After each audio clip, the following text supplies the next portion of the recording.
여러분, 지금까지 창세기를 읽으면서 우리는 몇 개의 화해 이야기를 나누었습니다. 그중 대표적으로 어떤 화해 이야기가 생각납니까? 야곱과 그의 형제 에서가 화해한 이야기, 여러분 생각나시죠? 또 다른 화해 이야기 생각나면 어떤 게 있습니까? 야곱과 그의 형제이자, 그죠? 그래서 삼촌이기도 했던 라반과의 화해 이야기가 있었습니다. 여기에 이어서 나오는 세 번째 화해 이야기가 오늘 본문에 나오는 요셉과 또 형제들의 화해 이야기인데요. 공교롭게도 셋 다 야곱과 관련이 있습니다. 그렇죠? 그리고 셋 다 형제 사이에 일어난 갈등이라는 점에서 우리가 공통점을 찾을 수 있습니다. 그만큼 무엇을 의미하겠습니까? 고대 사회로부터 형제 간의 갈등은 인간의 갈등과 인간의 분열을 대표할 정도로 아주 심각했다. 이렇게 형제 관계가 그래서 두텁기가 쉽지 않다라는 것을 우리에게 보여줍니다. 그리고 야곱의 삶은 그만큼 갈등으로 점철된 파란만장한 인생을 살았구나. 이것을 우리가 간접적으로 알 수 있습니다. 그중 오늘 우리가 나눌 이 요셉과 그의 형제들의 화해 이야기는 성경에서 둘째가라면 서러울 정도로 매우 아름다운 이야기입니다. 그래서 저는 이 본문을 통해서 가장 고귀한 영성의 길목에 선 사람들이라는 제목으로 여러분과 은혜를 나누고자 합니다. 여러분, 성경이 말하는 가장 소중한 영성, 가장 기독교가 말하는 가장 탁월한 영성, 무슨 어떤 수도원에 있는 고고한 수사들이 하는 그런 것을 말하지 않습니다. 성경에서 말하는 가장 고고하고 소중한 영성은 다른 데 있지 않습니다.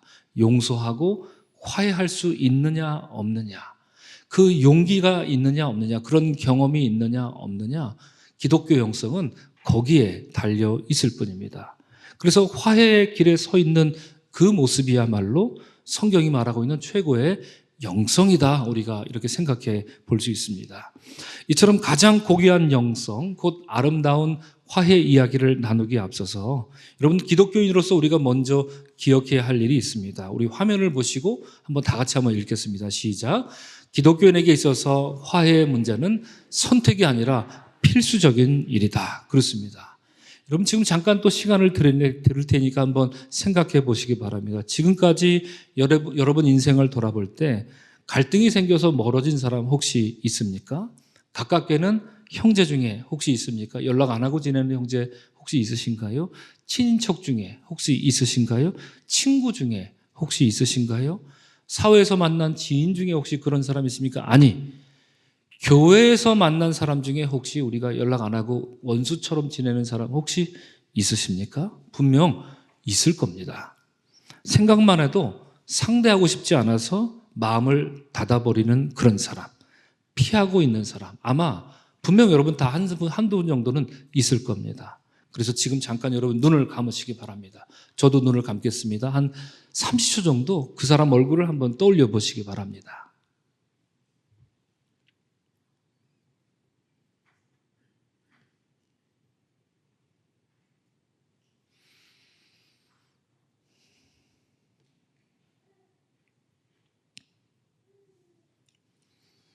네, 눈을 뜨셔도 좋습니다. 긴 시간 드리고 싶지만 때때로 우리는 원치 않는 일로 인해서 심각한 갈등을 겪고 사람과 멀어지고 일종의 앙심을 품는 경우가 있습니다. 우리가 예수를 믿는 사람이 아니라면 그래도 괜찮습니다. 그냥 마음 편하게 안 보고 싶은 사람 안 보고 살면 그만 아닙니까? 이 세상이 그렇게 말하죠. 그렇게 또 권면합니다. 안 보고 싶은 사람하고 자꾸 만나려고 해서 괜히 더 마음 상하지 말아라. 이것이 세상이 가르치는 방식입니다. 또 일면 그게 맞죠. 그렇게 한다고 한들 무슨 윤리적으로 문제가 되는 것도 분명 아닙니다. 지혜로운 삶일 수 있습니다. 하지만 우리가 예수님을 믿는 그리스도인이라면 화해는 우리가 반드시 이루어야 할 필수적인 일입니다. 여러분, 화해는 신앙의 목적이 되어야 합니다. 그걸 지금 이루지 못한 우리가 좀 답답하고 내가 좀 못나 보이고 내가 좀 안타깝게 느껴지고 그래서인 거지, 절대로 여러분 화해는 포기해서는 안 되는 일입니다. 기독교인이라면 말이죠. 왜 그럴까요? 그 해답은 우리가 좋아하는 찬송가, 그 크신 하나님의 사랑, 이 찬송가에 담겨 있습니다. 노랫말에 이렇죠. 죄범한 영혼 구하려 그 아들 보내사 화목제물 삼으시고 죄 용서하셨네. 왜 하나님은 자기 아들을 인간과 화해하기 위해 화목제물을 내어주셨습니까? 왜? 뭐 하려고 예수님은 정말 구제불능과 같은 그 인간들을 위해 자신의 몸을 스스로 내어주셔서 화목제물이 되셨습니까? 회복될 수 없는 이 하나님과 인간 사이의 이 관계를, 이 갈등을 하나님은, 그리고 예수님은 화목제물을 통하여서 화해하게 만드셨다는 이 놀라운 구원 사건. 이것이 그리스도인이 화해의 일을 포기해서는 안 되는 일이 되는 것입니다. 이로 인해 죽을 수밖에 없는 여러분과 제가, 우리 모두가 살아났지요. 그리고 감당할 수 없는 영생을 얻게 되었습니다. 그런 이유로 우리는 화목이라는 것을, 화해라는 것을 절대 포기해서는 안 됩니다. 다시 말씀드리면 우리 삶에 화해를 이루는 것은 목적이지 선택이어서는 안 된다 하는 말입니다. 이런 점에서 창세기 장장 22, 23, 24, 25장에 이르는 요셉과 그의 형제 사이의 화해 이야기는 우리에게 아주 커다란 의미를 줍니다. 그 이야기를 여러분 다 이 시간에 여러분들과 나눌 수는 없지만 우리가 이 시간에 요셉의 인생을 세 가지로 구분해서 잠깐 살펴볼 필요가 있겠습니다. 첫째로 요셉은 아버지 야곱의 편애를 받고 자라던 시절이 있었습니다. 다들 잘 기억하시지요? 어땠습니까? 어린 시절 요셉 훌륭했습니까? 아니면 좀 부족했습니까? 많이 부족했죠. 어린 시절 요셉은 아버지 야곱의 편애를 받고 채색 옷 입고 자라던 밉상 요셉이었습니다. 철없던 요셉은 아버지의 편애를 있는 그대로 누렸고 눈치라고는 눈꽃만큼도 찾아볼 수 없는 그런 철부지 인생이었습니다. 그래서 다른 형제들의 미움을 당연히 받게 됐고요. 그래서 형들은 그를 죽이려고 했고요. 그러던 중에 유다가 나섰죠? 기억나시죠? 유다가 나서서 형님들 요셉 그까짓 거 뭐 죽이느니 차라리 팔아먹어서 돈이나 좀 벌면 어떻습니까? 이렇게 제안했던 바로 그 유다. 그 제안 때문에 다행히 목숨은 건졌습니다. 그렇습니다. 이때 당시에 요셉은 그들 형제들 사이에 계속해서 갈등과 분열이 끊이지 않았던 그런 시간을 살았는데 이때가 요셉의 나이 몇 살 때였습니까? 17세 요셉이었습니다. 그래서 요셉은 이제 형들 때문에 애굽에 팔려가는 신세가 되었던 것이지요. 그래서 두 번째 요셉의 시기가 있습니다. 요셉이 애굽의 총리가 된 시절입니다. 이것을 우리가 계속 나누고 있는 과정이 있습니다. 노예로 팔려온 요셉은 어디에 있든지 간에 총무 역할을 했습니다. 그렇죠? 보디발 집에서는 어떤 총무요? 가정 총무. 감옥에 갔을 때는 어떤 총무요? 감옥 총무. 이름도 붙이기 참 근사합니다. 감옥에서조차 요셉은 총무 역할을 했습니다. 그러다가 관원장의 꿈을 해석해 주더니 이윽고 이것이 계기가 돼서 누구의 꿈까지 해석합니까? 바로의 꿈을 해석합니다. 이로써 다가올 끔찍한 7년 기근을 위한 대비책을 만들어 그것을 바로에게 척하니 제시함으로써 요셉은 명실상부 당대 최강대국 애굽의 서열 2위 넘버 2 총리가 된 것입니다. 이때는 몇 살입니까? 요셉의 나이 30세 때였고요. 요셉은 기근으로부터 애굽을 살렸을 뿐만 아니라 주변 나라에게도 양식을 나눠줄 정도로 아주 탁월한 지도력을 발휘하고 있었습니다. 자, 그리고 요셉의 인생을 마지막 세 번째로 보게 됩니다. 우리는 이때를 요셉과 형들이 제외한 시기라 이렇게 말할 수 있을 것입니다. 자, 여러분 야곱이 살던 가나안 땅에도 기근이 들었습니다. 야곱은 아들들에게 애굽 가서 양식을 좀 구해와라 이렇게 요청했고요. 그런데 야곱은 나머지 아들들은 다 보내는데 한 명은 데리고 가지 마라 그랬습니다. 그가 누구였습니까? 베냐민이었습니다. 그렇습니다. 여러분 잘들 대답하십니다. 베냐민은 보내지 마라. 그러면서 하시는 말씀이, 야곱 하시는 말씀이, 이는 그의 생각에 재난이 베냐민에게 미칠까 두려웠더라 이렇게 말합니다. 왜 야곱이 막내 베냐민을 안 보냈습니까? 그는 생각이 났던 거죠. 과거에 13년 전에 애지중지 키웠던, 내가 그렇게 사랑했던 아들 요셉이 살아있는지 죽었는지, 아니 죽었다 생각하고 있죠. 이미 죽었는데 이제 내 막내 베냐민까지 이렇게 애굽에 갔다가 얘가 재난을 당하면 어떡하나, 화라도 입으면 어떡하나 하는 그런 두려운 마음에 베냐민을 잃고 싶지 않았던 것입니다. 그래서 베냐민은 두고 가라 이렇게 얘기했던 것이죠. 아버지의 말을 듣고 베냐민을 제외한 야곱의 자식들이 애굽에 내려가서 거기서 애굽 총리를 만나는데 그가 누구였습니까? 그들이 버렸던, 그들이 팔아먹었던 바로 요셉이었던 것입니다. 하지만 성경 42장 8절을 보면 아주 재밌게 이야기합니다.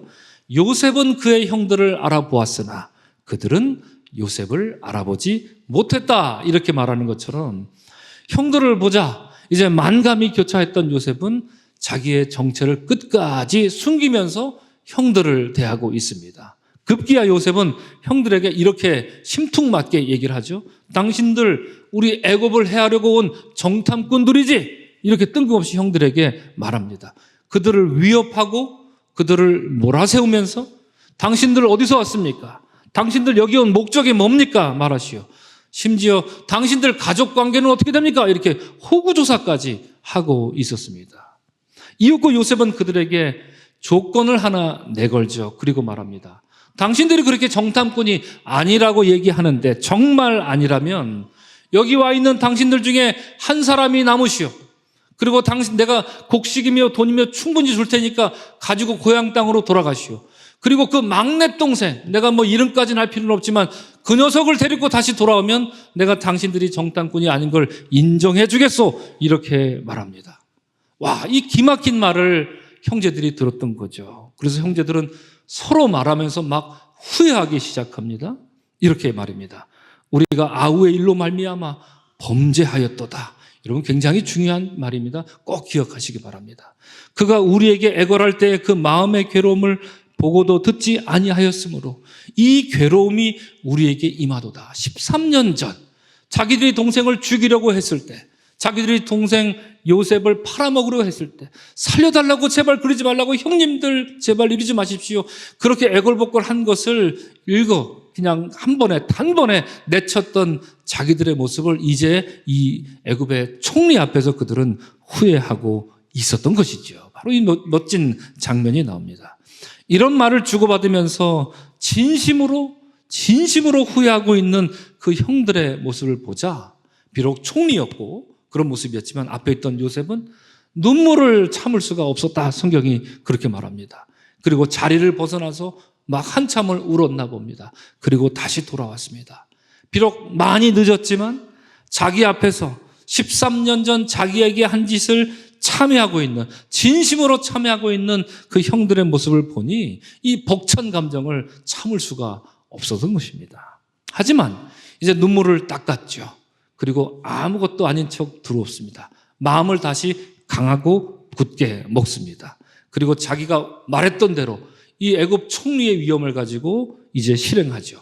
당신들 중 시므온을 감옥에 넣겠습니다. 그리고 빨리 내가 양식을 줄 테니 가서 막내 그 녀석을 데리고 오십시오. 이 말을 듣고 형제들은 이제 가나안으로 돌아갔습니다.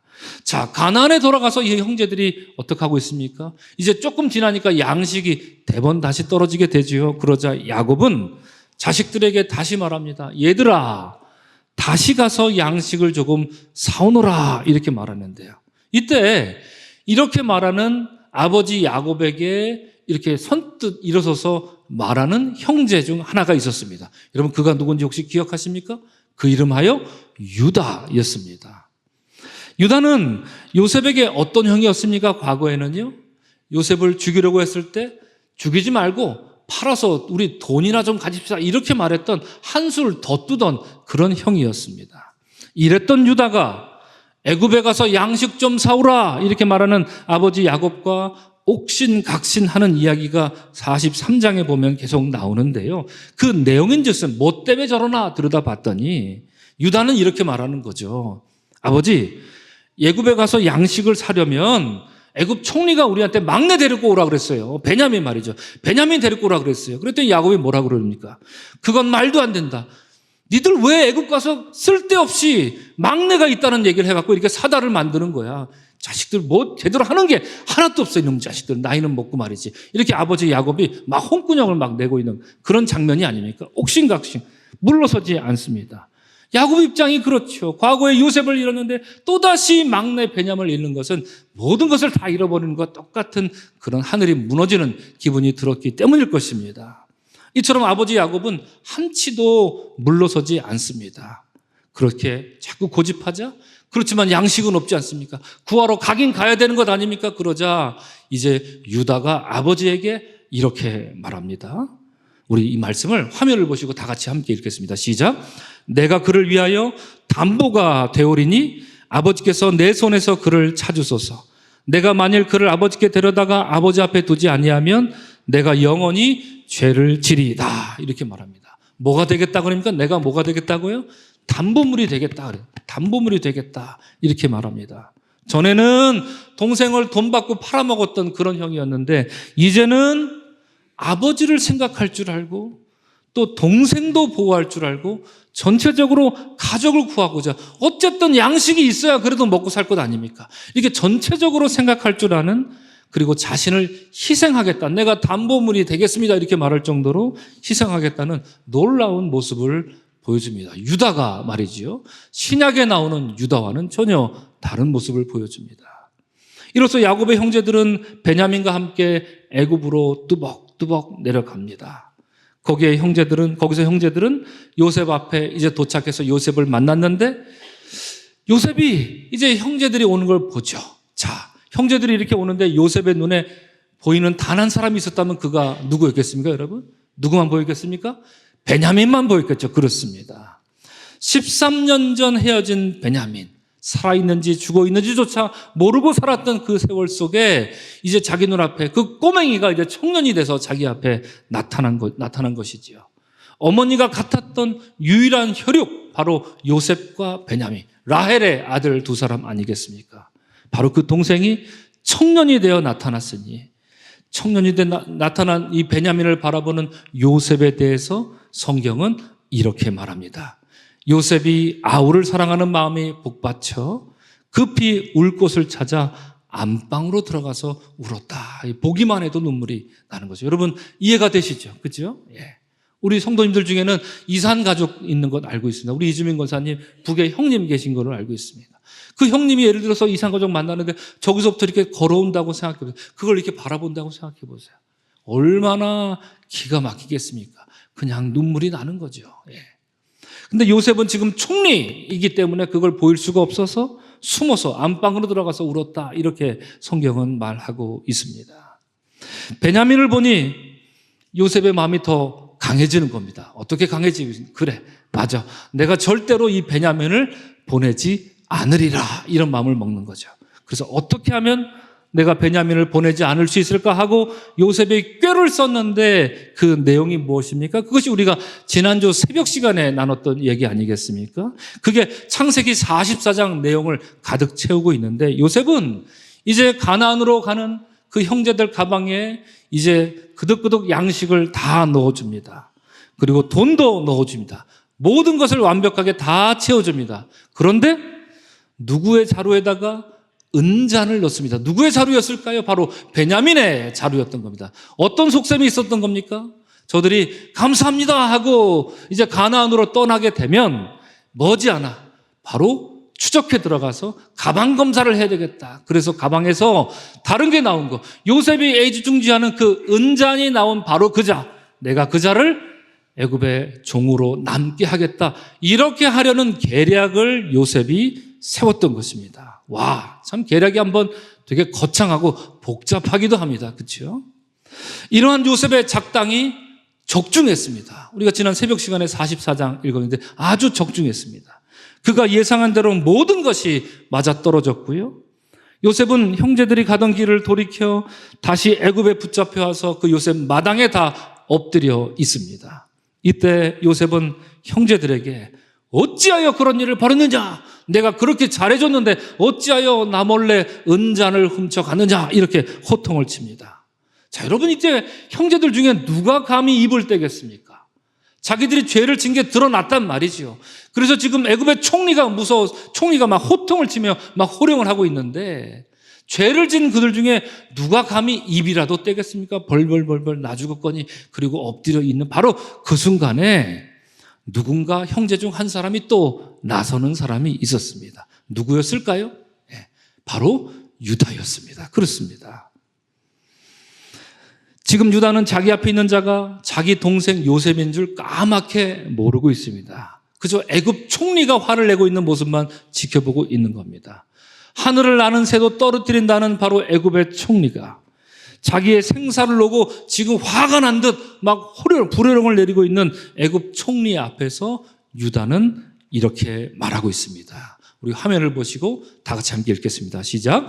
유다가 말하되 우리가 내 주께 무슨 말을 하오리이까? 무슨 설명을 하오리이까? 우리가 어떻게 우리의 정직함을 나타내리이까? 하나님이 종들의 죄악을 찾아내셨으니 우리와 이 잔이 발견된 자가 다 내 주의 노예가 되겠나이다. 이렇게 말합니다. 여러분, 노란색으로 된 부분, 하나님이 종들의 죄악을 찾아내셨으니 이게 무슨 뜻일까요? 바로 그 뜻이죠.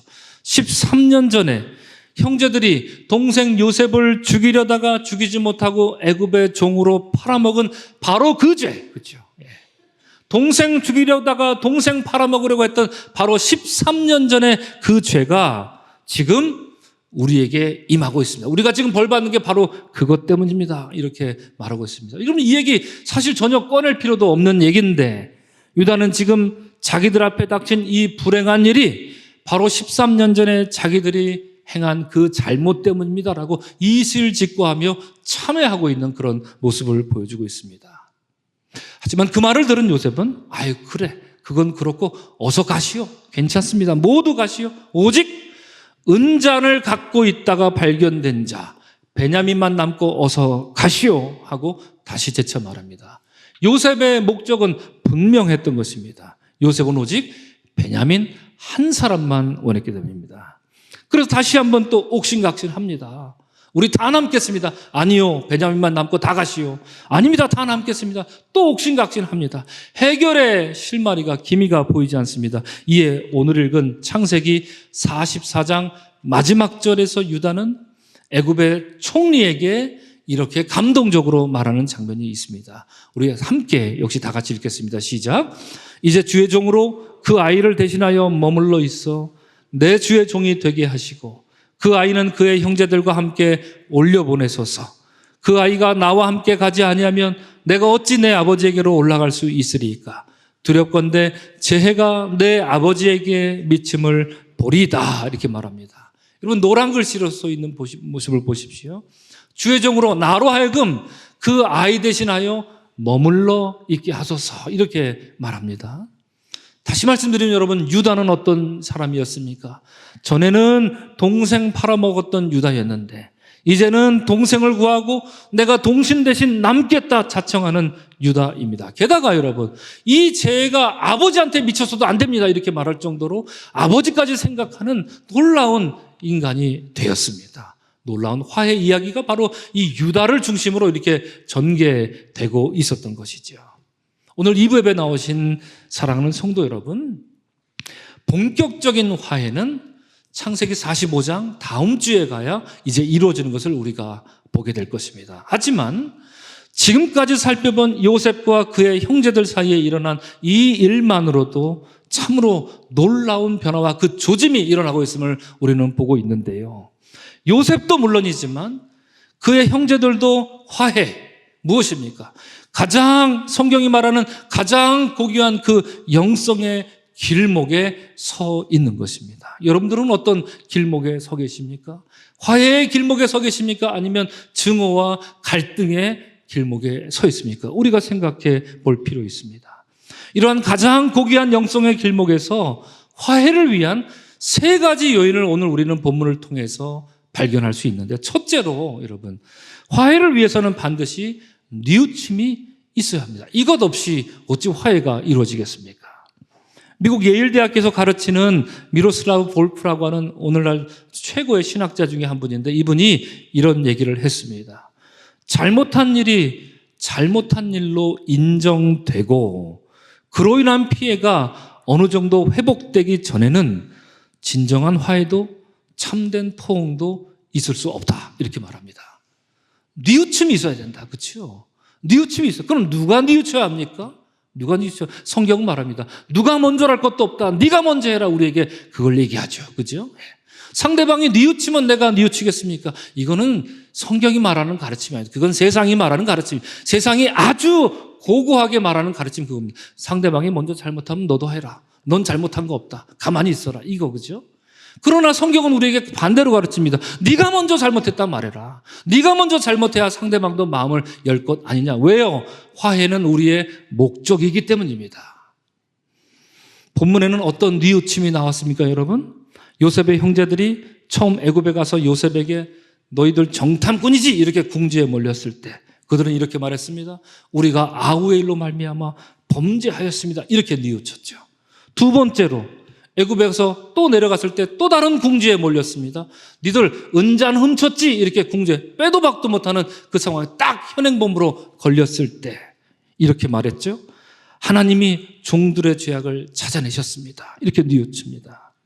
이처럼 형제들이 뉘우치는 말을 요셉이 고스란히 앞에서 듣고 있지 않습니까? 그렇죠? 그로 인해 화해의 물꼬가 거기서부터 이게 튀었던 것을 우리가 보게 됩니다. 여러분, 먼저 뉘우치는 정말 아름다운 하나님의 사람들 되시기를 주님으로 축원을 드립니다. 여러분, 이와 관련해서 둘째로 화해를 위해서는 철저한 내적 변화가 있어야 됩니다. 첫 번째 것과 연관이 있죠. 여러분, 방금 말씀드린 것처럼 형제들이 은잔 때문에 궁지에 몰려 있을 때 그들은 그 일로 인해서 변명하지 않습니다. 정말 내가 안 했다니까요. 정말 우리가 안 했다니까요. 우리도 모른다니까요. 이 얘기만 반복하고 있지 않았다 하는 얘기입니다, 여러분. 우리 같았으면 그럴 법하지 않습니까? 우리가 결백한데 죄가 있다 그러면 그 얘기만 반복할 것 아닙니까? 정말 안 했다니까요. CCTV 돌려보라니까요. 우리 같으면 그 얘기만 계속 반복할 것 아니겠습니까? 그러나 그러지 않았습니다. 형제들은 자기들을 먼저 생각합니다. 그리고 13년 전 동생 요셉에게 저지른 그 범죄, 그것 때문에 이런 엄청난 일이, 이런 일이 우리에게 일어났는가 봅니다라고 지금 얘기하고 있습니다. 여러분, 만약에 여러분이 어느 가게에 들어가서 뭘 훔치다가 절도하다가 경찰서에 잡혀갔다고 생각해 보십시오.